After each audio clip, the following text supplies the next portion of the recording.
எங்கள் தலைவர் தளபதி அவர்கள் படப்பிடிப்புக்கோசம் ஷூட்டிங்கோசம் அங்கே போனார். ஒரு சீன் எடுக்கணும்னு சொல்லிட்டு அந்த கரடு முரடா ஜீப்பில் மேலே ஏறி அந்த இடத்துக்கு போனார். தாண்டிக்குடியில் நானும் கூட போயிருந்தேன்.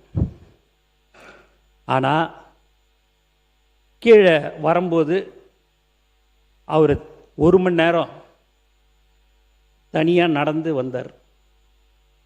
வந்த உடனே 15 வருஷமாக அந்த இடத்துல ரோடு வசதி இல்லை. நம்ம சொந்த செலவில் இந்த ரோடு ஒரு 254 பேர் தான் அங்கே வாழ்ந்து கொண்டு இருக்கிறார்கள். அதனால் ரோடு போடலை, நம்ம சொந்த செலவில் போட்டுடலாமான்னு. நம்மளை பேனர் வைக்கவே விடலை, நம்மளை எங்கே போய் இந்த ரோடு போடுறதுக்கு விடுவாங்க சார் அப்படின்னு. நம்மளுடைய ஆட்சி கண்டிப்பாக வந்துடும் சார், வந்த உடனே போட்டுடலாம் அப்படின்னு சொன்ன சிரிச்சார். நான் பதவியேற்று 5ஆவது நாள் முதலமைச்சர் அலுவலகத்திலேருந்து ஒரு நோட் ஷீட் வருது.